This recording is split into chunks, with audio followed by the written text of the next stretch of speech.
Bonjour et bienvenue dans un nouvel épisode de Signé par Old Talk, l'épisode où je parle un peu de tout ce qui me passe par la tête. Et aujourd'hui, je voudrais vous parler du retour de Witchblade. Voilà. Oui, parce que, dans les comics des 90s, en fait, que j'aime bien, au point d'essayer toujours de compléter ma collection encore aujourd'hui, il y a Witchblade. Voilà.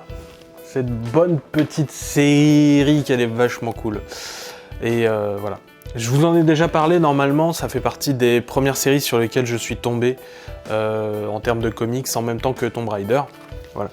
Et justement, ça reste toujours une des séries qui est pour moi emblématique des années 90, dont je pense directement dès qu'on me parle comics des années 90, avec par exemple, forcément, Savage Dragon, mais aussi Spawn. Et bien sûr, on l'a déjà mentionné, et en plus elle est très très pote avec justement la détentrice du Witchblade, Lara Croft alias Tomb Raider. Voilà. Bon, Tomb Raider c'est bon, j'ai l'intégrale, j'en ai 4 comme ça. C'est bon ça, c'est fait. Les autres c'est en cours. C'est même d'autant plus en cours que les séries sont toujours elles aussi en cours. Spawn continue, Savage Dragon continue, et Witchblade justement c'est le sujet d'aujourd'hui, reprend. Witchblade, c'est un titre qui parle de magie, de romance et d'ésotérisme, ainsi que de la violence et avec une dose de sensualité. Et je l'avoue, parfois cette dose-là, elle est parfois mal dosée, voilà. Mais en général, c'est surtout les couvertures en fait qui sont assez osées, le reste de l'ouvrage étant en fait assez sage.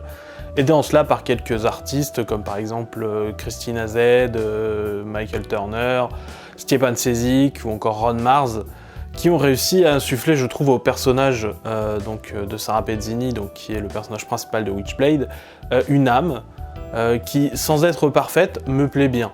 Voilà. Et pour ceux qui se demandent, là, le truc qui tourne derrière, c'était la série télé Witchblade, qu'on a eue au tout début des années 2000. Voilà. Oui, ça a pesé Witchblade à une époque, ça a pesé. Et figurez-vous que le personnage revient avec un espèce de semi-reboot en 2024 et que j'ai lu le numéro 1 et aussi le numéro 2 d'ailleurs. Et ça m'a donné envie de vous parler du personnage de Sarah Pezzini, de son histoire et aussi du coup de ses 2 premiers numéros. Et tout ça après le générique, bien sûr.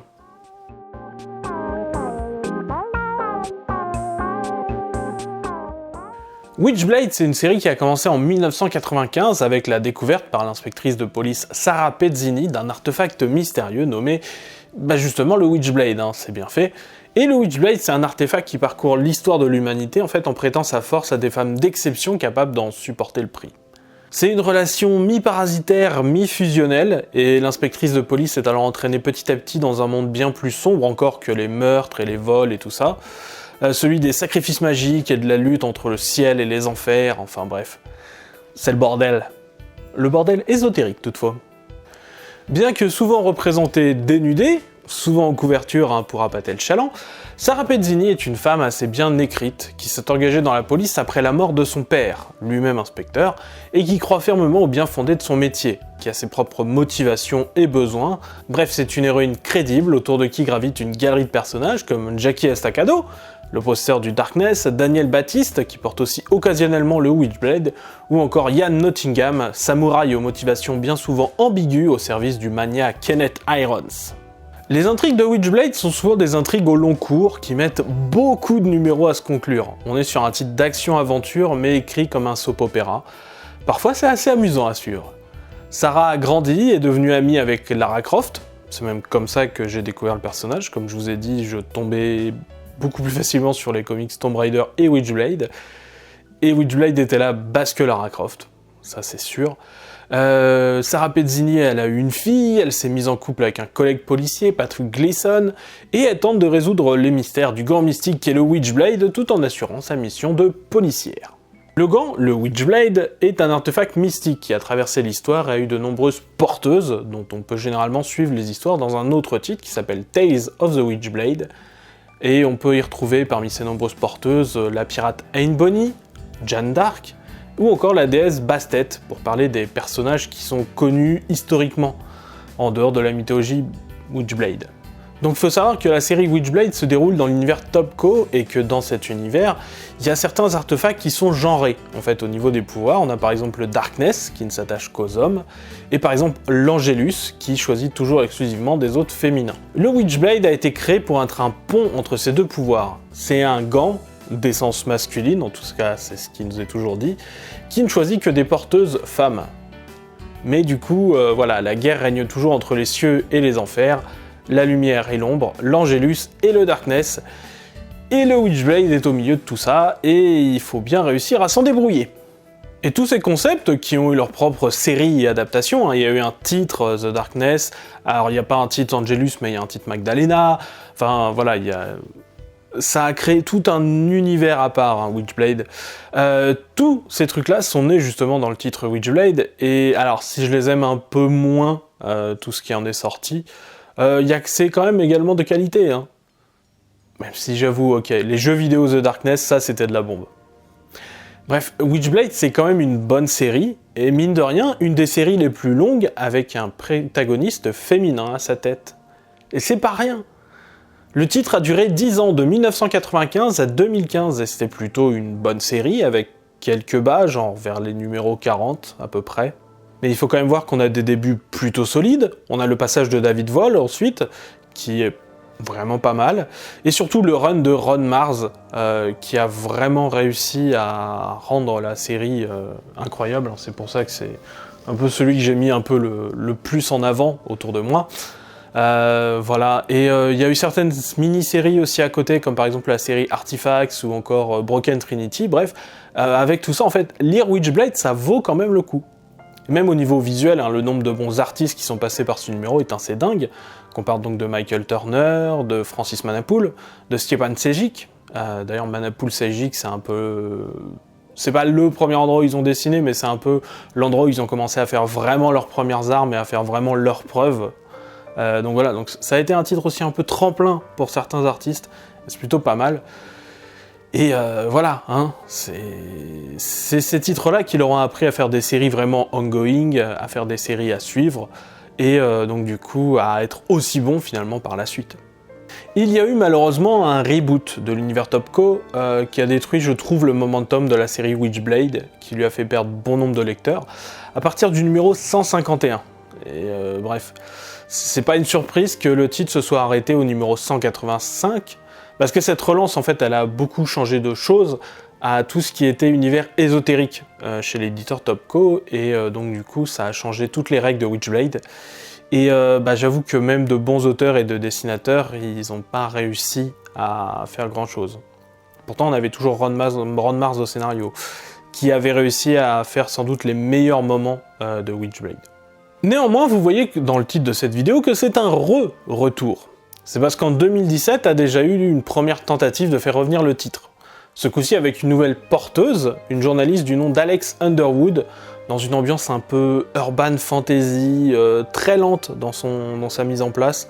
On est loin de l'action-aventure des histoires de Sarah Pezzini. Et bien que la série soit intéressante et compétente, elle n'a pas su convaincre le public, malgré les scénarios assez intéressants de la romancière Caitlin Kittredge et les dessins de Roberta Ingranata.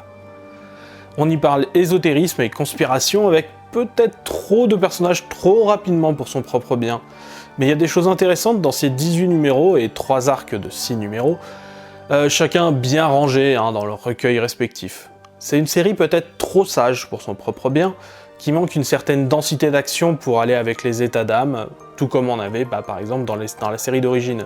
C'est-à-dire que quand il y avait un tourment dans l'âme de Sarah Pezzini, généralement, t'avais une scène d'action qui allait avec et qui permettait d'accompagner, on va dire, ces états d'âme. Et si ce premier reboot a commencé en 2017, c'est en 2020 qu'est sorti le dernier numéro de cette série. Et depuis, il nous est teasé en fait une 3e série qui marquerait le retour de Sarah Pezzini, coordonnée par la scénariste de talent Marguerite Bennett. Alors Marguerite Bennett, c'est quand même Animosity, Terre 2, et Insects, et plein d'autres choses. Donc on était quand même plutôt impatients. C'est une dame qui sait faire.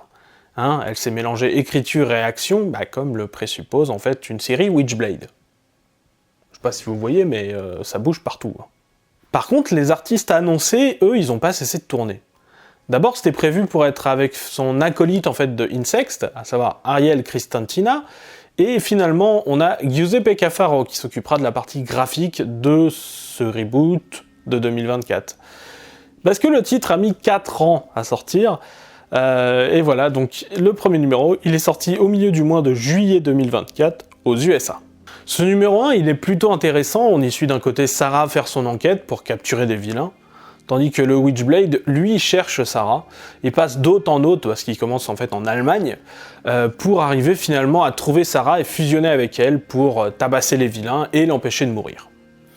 Au niveau scénario, c'est un peu tout, ça va un peu plus vite que dans la série originale, et ce sans foutre Sarah dans sa petite robe rouge. Bon, c'est un scénario qui marche plutôt pas mal. Mais on perd aussi un peu du côté hasard de la vie avec le côté Witchblade qui cherche Sarah, c'est genre Sarah est prédéterminée à posséder ça, tandis que vraiment, t'as l'impression dans la première série que c'est vraiment un hasard complet et c'est le fait que Sarah ait la force de pouvoir le maîtriser qui fait qu'elle va pouvoir avoir le Witchblade. Pas le Witchblade qui a décidé ce sera elle et pas quelqu'un d'autre. Ça, j'avoue que c'était un côté que j'aimais un peu moins, même si c'est pas mal qu'il y ait vraiment l'aspect parasitaire du Witchblade qui était déjà bien mis en avant dans ce numéro, et qui est encore plus mis en avant dans le numéro 2, où en fait on voit tous les besoins qu'amène le Witchblade sur Sarah Pezzini, tout ce que ça implique, voilà, que tout est décuplé, et surtout, est-ce que c'est toujours vraiment elle qui est en contrôle? Le numéro 2 est bien plus intéressant que le numéro 1. J'ai trouvé, parce que j'ai trouvé le numéro 1 très scolaire, très rentre-dedans, c'est efficace mais c'est un peu vide, ça manquait d'âme. Alors il y avait une belle présentation interne de Sarah Pezzini, qui vit toujours dans le monde crade des policiers, des crimes sordides, tout ça, mais contrairement à la série originelle, c'est vrai que les éléments avaient l'air d'être plus rapidement amenés, donc voilà, ça manquait un peu d'âme, il y en avait un peu plus dans le numéro 2, mais je trouve pas encore au niveau de la première série.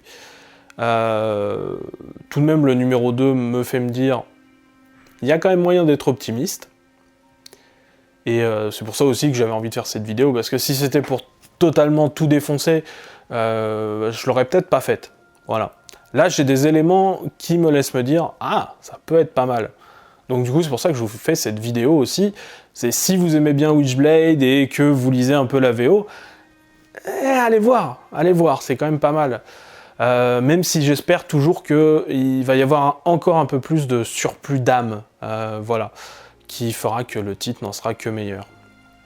Et j'espère que vraiment ça va arriver dans les prochains numéros, parce que c'est ça finalement qui va déterminer si la série sera une réussite ou pas, au final. Parce que je vais être franc, j'espère vraiment revoir une vraie série Witchblade dans le paysage des comics. Une série action-aventure ongoing, régulière, avec une héroïne bien travaillée et appréciable, et un aspect ésotérique, tout ça. Franchement, on manque cruellement de séries régulières dans ce domaine. On a des mini-séries, pas mal, mais on a un manque de séries régulières, et je pense qu'on a besoin de séries régulières. Et j'aimerais beaucoup que le titre Witchblade marche. Voilà. Bref, c'est une affaire à suivre. Pour le moment, je suis plutôt optimiste pour la suite, même si je trouve que c'est un petit peu scolaire pour le numéro 1, et que le numéro 2 est sur une bonne voie, mais qui manque encore peut-être un tout petit peu d'âme, pour qu'on arrive vraiment au moment de momentum, on va dire, de ce qu'était la première série, la série originelle. Voilà. C'était SN Parod pour signer Parod Talk, j'espère que ça vous aura plu, et à une prochaine fois.